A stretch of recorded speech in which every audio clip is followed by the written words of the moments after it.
اعوذ باللہ من الشیطان الرجیم بسم اللہ الرحمن الرحیم۔ اب یہاں سے شروع ہو رہا ہے 5ویں رکوع سے مسلسل 10 رکوع، مسلسل خطاب ہے بنی اسرائیل سے۔ البتہ ان میں ایک تقسیم ہے۔ پہلے رکوع میں دعوت ہے۔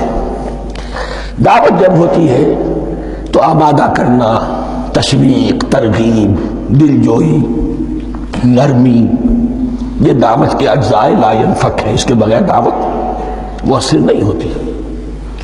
لہذا ان 7 آیات میں یہ یوں سمجھیے کہ ان 10 رکوعوں کے لیے یہ بمنزلہ فاتحہ ہے۔ جیسے سورہ فاتحہ 7 آیتوں کی، ایسے ہی اس دعوت سابقہ امت مسلمہ کو دعوت دی جا رہی ہے۔ تو کس طرح دی جا رہی ہے؟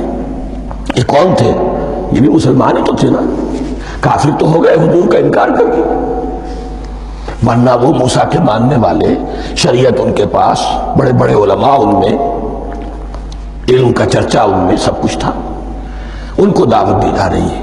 لیکن میں اس لیے آپ کو چاہتا ہوں، اس کو توجہ دلا رہا ہوں، آج اگر مسلمانوں میں جو غافل ہو گئے، اپنی حقیقت کو بھول گئے، اپنے فرض منصبی سے غافل ہو گئے، دنیا کی اور قوموں کی طرح کی ایک قوم بن کر رہ گئے، اگر کوئی ایک داعی گروہ کھڑا ہو، کوئی جماعت، کوئی فرد، اور اس سے جماعت بنے، تو ظاہر بات ہے سب سے پہلے اسے اسی امت کو دعوت دینی ہوگی، اس لیے کہ دنیا تو اسلام کو پہچانے گی اس امت کے حوالے سے۔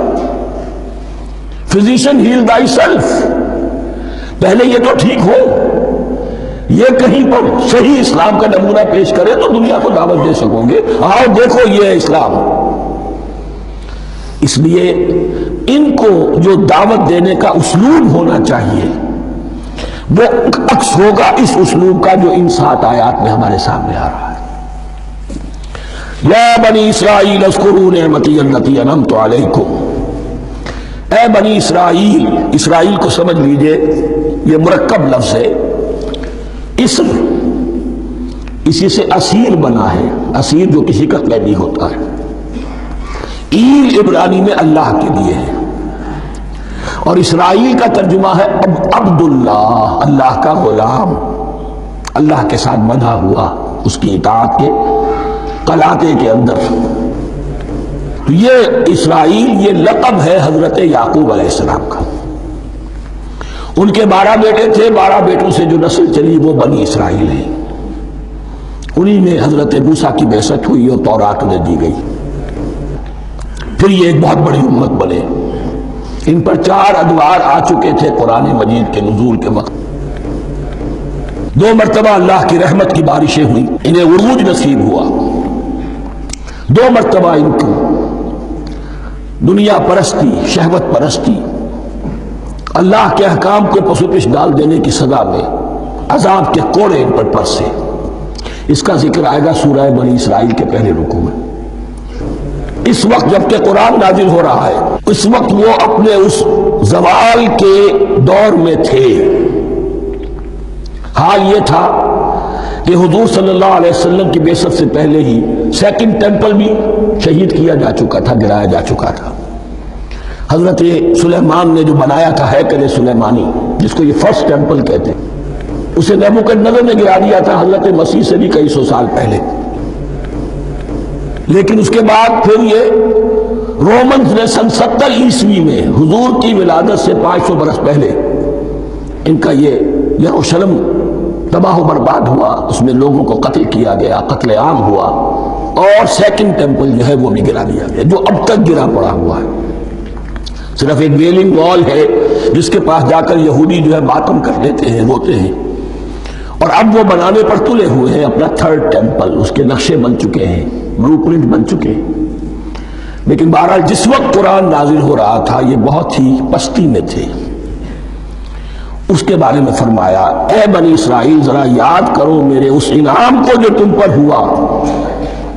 وہ انعام کیا ہے؟ میں نے تمہیں اپنی کتاب دی، نبوت سے سرفراز فرمایا، اپنی شریعت تمہیں عطا فرمائی، تمہیں داؤد، تمہارے اندر داؤد اور سلیمان جیسے بادشاہ اٹھائے، جو بادشاہ بھی تھے، نبی بھی تھے۔ وَأَوْفُوا بِعَهْدِي، اور میرے وعدے کو پورا کرو تاکہ میں بھی اپنے وعدے کو پورا کروں۔ یہ وعدہ ہے جو کتاب استثناء جو ہے اولڈ ٹیسٹمنٹ کی ڈیوٹرانومی، اس کے 18ویں باب کی آیت نمبر 18 اور 19 میں ہے۔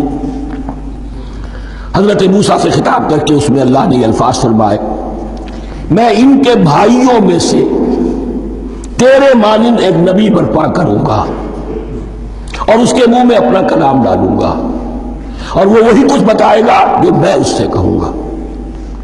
یہ گویا کہ حضرت موسیٰ علیہ السلام کی امت کو بتایا جا رہا تھا کہ نبی آخر الزمان آئیں گے اور تمہیں انہیں قبول کرنا ہے۔ قرآن مجید میں اس کا بڑا تفصیلی ذکر سورہ اعراف میں آئے گا انشاءاللہ، لیکن یہاں فرمایا اوفوا بعہدی اوف بعہدکم، تم میرا عہد پیرا پورا کرو، میرے اس نبی کو تسلیم کرو، اس پر ایمان لاؤ، اس پر کی صدا پر لبیک کہو، تو میں تمہیں میرے انعام و اکرام اور بڑھتے چلے جائیں گے۔ وَإِيَّايَ فَارْهَبُونِ، اور صرف مجھ سے ڈرو۔ وَآمِنُوا بِمَا أَنزَلْتُ مُصَدِّقًا لِمَا مَعَكُمْ، اور ایمان لاؤ اس پر جو میں نے نازل کیا ہے، جو تمہارے پاس جو تورات ہے اس کی تصدیق کرتے ہوئے آیا ہے۔ اس کے دو معنی ہے، ایک تو قرآن تصدیق کرتا ہے تورات کی اور انجیل کی، فیہا ھدی و نور، فیہ ھدی و نور، اور دوسرے یہ کہ قرآن اور محمد صلی اللہ علیہ وسلم ان پیشین گوئیوں کے مصداق بن کر آئے ہیں جو تورات میں تھی، ورنہ وہ پیشین گوئیاں جھوٹی ثابت ہوتی۔ ان کے مصداق کون ہے؟ قرآن اور محمد صلی اللہ علیہ وسلم۔ یہ دونوں معنی اس کے ہیں۔